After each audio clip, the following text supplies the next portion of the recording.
Good afternoon. I'm Shawn Yao, and this is One News Now. The MMDA inspected several areas in Manila that were badly affected by the floods brought about by the monsoon rains in the past few days. Our correspondent, Gerard De La Peña, is at the MMDA office in Makati to give us updates. Gerard, what's the latest there in Orense?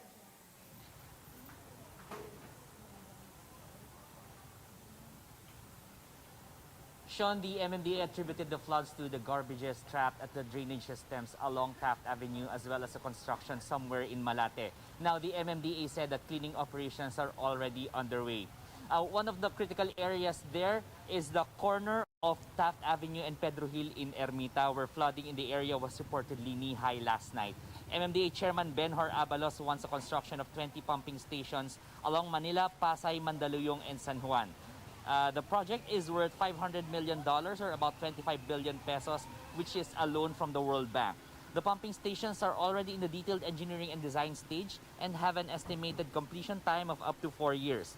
But Abalos warned that this may still be useless if people keep dumping their garbage irresponsibly. Sean, Abalos reminded the public that there are enough ordinances to punish those who irresponsibly throw their trash. Now, while we are still in the middle of a pandemic, Abalos said that he would just ask offenders to render a community service instead of paying fines. Sean. All right, thank you for that update. That was Gerard De La Peña of News 5 joining us live from Makati. In other news, minors have been prohibited from going out again after the Metro Manila and 4 other areas have reverted back to stricter GCQ status. Malacanang announced that the NCR, Ilocos Norte and Ilocos Sur, Davao de Oro and Davao del Norte will now be under GCQ with heightened restrictions until the end of July. The IATF approved the appeal of NCR mayors to recall the policy amid the threat of the Delta variant. This also comes on the heels of the detection of the Delta variant's local transmission in the country. And the Octa Research Group says that similarities of the current COVID-19 trend to the previous outbreak or previous surge indicates that we are at the earliest stage of a new surge. Octa's Guido David told One News the chiefs, that the government must take more preemptive actions against the threat of the Delta variant. He added that proactive measures must be made to prevent an outbreak similar to that in Indonesia. We don't have to wait until mag-surge and then, it'll be easier to control this if we start earlier. We could contain the region, maybe impose a bubble, stricter border controls. We can still do that now. Of course, it could be a false alarm. Pwedeng, hindi naman pala tatas masyado, pero wala nang masama if we are careful. Yeah. Meanwhile, infectious diseases specialist Dr. Ana Ong Lim advises Filipinos to reconsider plans to go out for non-essential purposes. The health expert also notes that the country's healthcare system is prepared and might have a fighting chance against the Delta variant, but only if the public is also mindful of their behavior. I think people should rethink how they move. I mean, regardless of what quarantine restrictions are going to be imposed in the community, I think dapat marunong mag-isip ang bawat individual. Yung ilalabas mo ba today, kung nahawaan ka ng Delta, hindi mo ba isisisi, ipagkasisisi yun. I think we've lived long enough with this for us to know how to behave. We'll be back with more stories after this quick break. Stay with us.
still watching One News Now. I'm Sean Yao. The country's small and medium businesses have barely recovered but are now at risk again of losing everything amid the threat of the Delta variant. One News's business editor Regina Lay with the report. Micro, small, and medium enterprises nationwide are crying for help.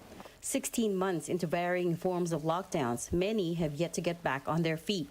And now, with the prospect of heightened restrictions once more due to the Delta variant, Trade Secretary Mon Lopez warns that more businesses may be forced to close. If you talk to the SMEs, sabi nila, nako, pag isa pang lockdown or isa pa, hindi na namin kakayanin. Kung malipis na yung cash flow mo, tapos magla-lockdown ka na naman, ano pa na matitira? Talagang either magpapawas ka na ng trabaho ng tao, or yung business mo, isasara mo na naman. MSMEs, they make up more than 98% of the economy and account for up to 65% of total jobs in the Philippines. But they've also borne the brunt of the pandemic, as they have far less working capital than the large corporations. Secretary Lopez says by their estimate, around 10% of SMEs remained closed in June, and many have shifted to online selling and courier services. Ang nag-increase naman ng registration ay 31%. Siguradong nag-register na yan, nag-online selling and delivery na yan, or mga naging logistics na sila, service provider na sila, nag-iba na ng pangkabuhayan ng negosyo. In response, DTI has rolled out zero-interest loans, grants, and other incentives like the Carinderia kits. But lawmakers say that's not enough. Congress is still pushing for Bayanihan 3, which will set aside at least 8 billion pesos for MSMEs.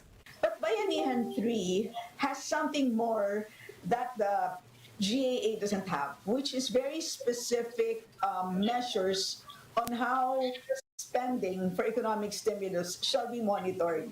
As we know, that's one of the weaknesses of Bayanihan 1 and Bayanihan 2. There were problems, particularly with the disbursement for the ayuda. The challenge, though, will be convincing small businesses to actually take up loans. Especially in tourism, there weren't enough SMEs that took up loans under Bayanihan 2, such that billions remained unspent after the law expired on June 30. Regina Lay, One News. Here are other stories we're keeping our eyes on. It's all systems go for President Duterte's 6th and last State of the Nation address on Monday, July 26.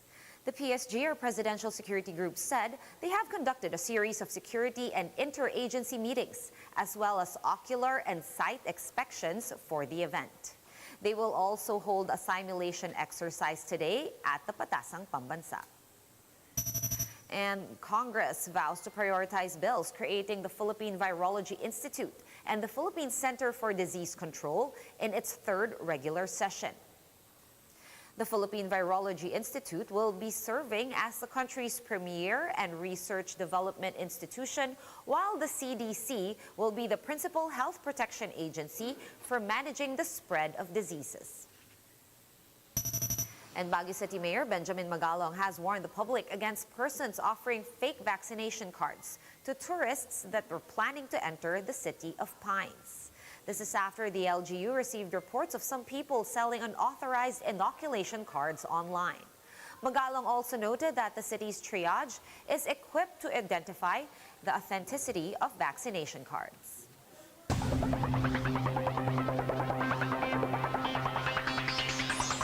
Chris Nievarez has successfully secured a spot in the next round of the men's singles rowing competition at the Olympics. This is after Nievarez finished third in today's competition, just a few seconds behind Croatia and ROC.